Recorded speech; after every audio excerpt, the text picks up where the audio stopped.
ഇന്ന് തന്നെ ഡൗൺലോഡ് ചെയ്യൂ. കാണൂ നിങ്ങളുടെ ഫേവറേറ്റ് ഷോസ്.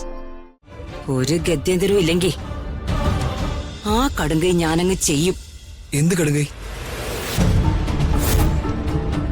രാജുവിനെ അങ്ങ് തീർത്ത് കളയും. ഇന്നു മുതൽ നിന്റെ ചുമതല ഇതായിരിക്കണം, മോളുടെ വിവാഹം. സംശയം എന്താ ചേട്ടാ? ചേട്ടൻ ധൈര്യമായിട്ടിരിക്കേ, നമുക്കിത് ഗംഭീരമാക്കാം.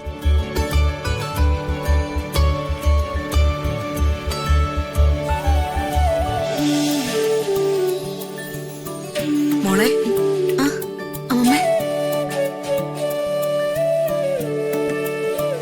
അമ്മമ്മ, അമ്മമ്മയുടെ വാക്ക് പാലിച്ചില്ലേ? ഇപ്പൊ സന്തോഷായോ?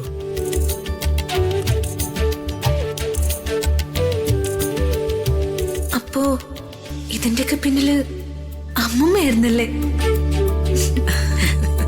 മോളു വാ. യാമിനി വാ, മോള് വാ. നമുക്കിനി കാര്യങ്ങളൊക്കെ ഉഷാറാക്കണം. ശരി.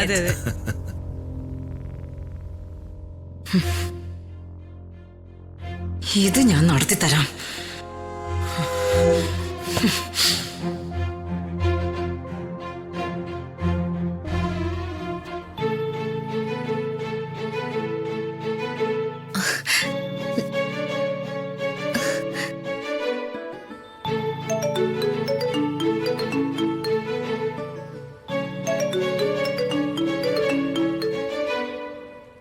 ഹലോ. ഹലോ അങ്കിൾ, ഞാനാ ഋതിക. ഋതിക മാഡം. ആ മാഡം വിളിയൊന്ന് ഒഴിവാക്കങ്ങളെ, എനിക്ക് നാണം വരുന്നു. തൽക്കാലം അങ്ങനെ തന്നെ നിൽക്കട്ടെ മാഡം. വൈകാതെ വാത്സല്യത്തോടെ ഞാൻ മോളേന്ന് തന്നെ വിളിച്ചോളാം. അതിനുള്ളൊരു താങ്ക്സ് പറയാനാ ഞാൻ ഇപ്പൊ വിളിച്ചത്. മനസ്സിലായില്ലല്ലോ. എന്റെ കല്യാണം ഉറപ്പിച്ചു. ഓ, എന്നെ കല്യാണം കഴിക്കാൻ പോകുന്ന ആള് ആരാണെന്ന് അറിയോ? ഞാനെങ്ങനെ അറിയാനാ? എന്നാ അറിഞ്ഞു? മിസ്റ്റർ രാജു വേണുഗോപാൽ.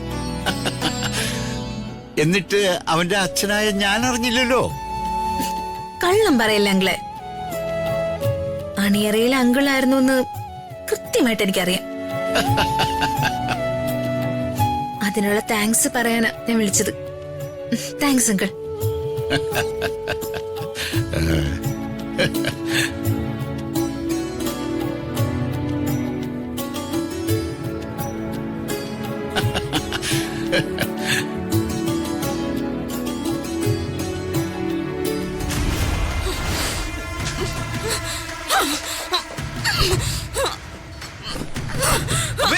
എന്താ അമ്മേ ഇത്? എന്തായി കാണിക്കുന്നേ? നശിപ്പിച്ച് കളയും ഞാൻ എല്ലാത്തിനെയും. എന്താ അമ്മേ, എന്താ പറ്റിയേ? നീ കേട്ടാ ഇവിടെ പൊളിച്ചടുക്കും. ഒന്നും മനസ്സിലാവാതെ എന്ത് പൊളിച്ചെടുക്കുമെന്നാ? എടാ, അവളുടെ അവന്റെ കല്യാണം നടത്താൻ പ്രതാപന്റെ വക പച്ചക്കൊടി.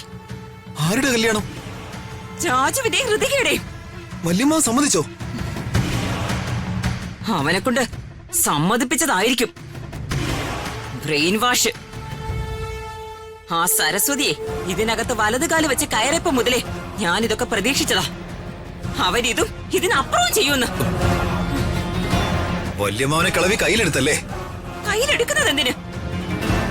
അവൻ അവരുടെ കയ്യിലേക്ക് ചെന്ന് വീഴുമല്ലോ. പ്രതാപനെ അമ്മായി അമ്മയുടെ വാക്കുകൾ കേട്ടു തുടങ്ങി. ഇതാപത്താ.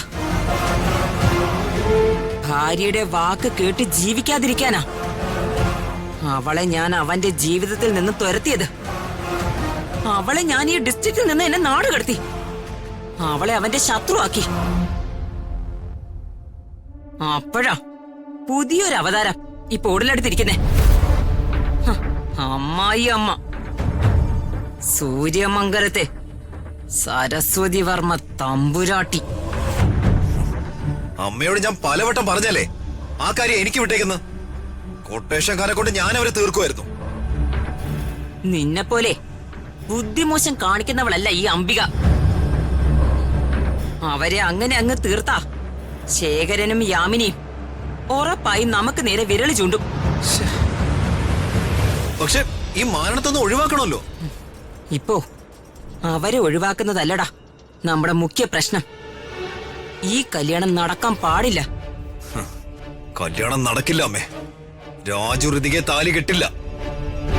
പ്രതാപവർമ്മേ, രാജുവിന് ദൈവസ്ഥാനത്താ. പ്രതാപം പറഞ്ഞ രാജു അനുസരിക്കാതിരിക്കില്ല. അനുസരണയുള്ളൊരു നായയാണവൻ. ആലാട്ടി നടക്കുന്ന നായ. ഈ കല്യാണം നടക്കാതിരിക്കാൻ നമ്മൾ എന്താ അമ്മ ഉടനെ ചെയ്യേണ്ടത്? ആ വഴി ആലോചിക്ക്. എടാ, ഞാനും അത് തന്നെ ആലോചിക്കുന്നേ. ഒരു ഗത്യന്തരവും ഇല്ലെങ്കിൽ ആ കടുങ്കൈ ഞാനങ്ങ് ചെയ്യും. എന്ത് കടുങ്കൈ? രാജുവിനെ അങ്ങ് തീർത്ത് കളയും.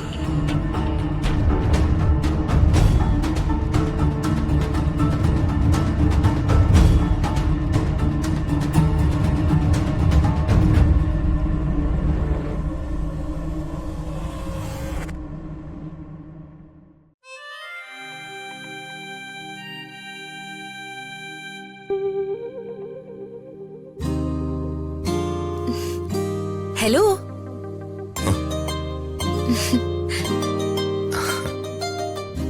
ഹലോ. എന്താണ്, വർക്ക് തന്നെയാണോ? കണ്ടില്ലേ വർക്ക് ചെയ്യുന്ന? എന്താ ഇങ്ങനൊരു ചോദ്യം? വർക്ക് ലോഡ് വളരെ കൂടുതലാണോ എന്ന് അറിയാനുള്ളൊരു ചോദ്യം. ഞാനത്ര ഫൂളൊന്നുമല്ല. അത് പിന്നെ എനിക്കറിഞ്ഞൂടെ. പിന്നെ വർക്ക് ലോഡ് അങ്ങനൊന്നുമില്ല. എനിക്ക് ചെയ്യാവുന്ന ജോലിയേ ഉള്ളൂ. ഇനി ഇങ്ങനെ 24 hours ജോലി ചെയ്യാനൊന്നും ഞാൻ സമ്മതിക്കില്ല. എനിക്ക് സാലറി തരുന്നതേ വർമ്മ സാറാ, അല്ലാതെ ഋതിക മാഡം ഒന്നും അല്ല. പിന്നെയും ഋതിക മാഡം. രാജു ഈ വിളിയൊന്ന് അവസാനിപ്പിക്കേ. പിന്നെ ഞാൻ എന്ത് വിളിക്കാനാ? അത് ഞാൻ പറഞ്ഞു തരണോ? ഓപ്ഷൻ ഉണ്ടെങ്കിൽ പറഞ്ഞോ. ഋതുക്കുട്ടിന്ന് വിളിച്ചാ മതി. എന്ത്? പശുക്കുട്ടിന്നാ?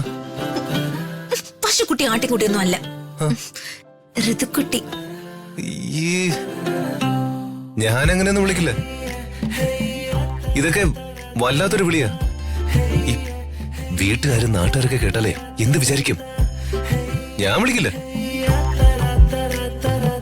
എനിക്ക് മാഡത്തിനോടുള്ള റെസ്പെക്ട് എന്താണെന്ന് മാഡത്തിന് അറിയില്ല, അതാ.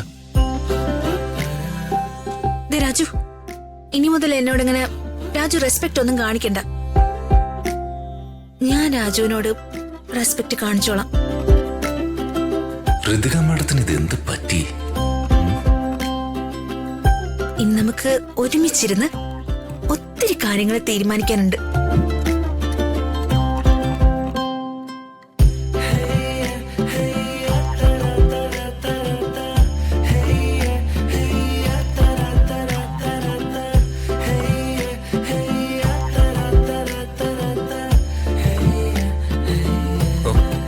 എന്ത് കാര്യങ്ങള്? ഭാവി കാര്യങ്ങള്.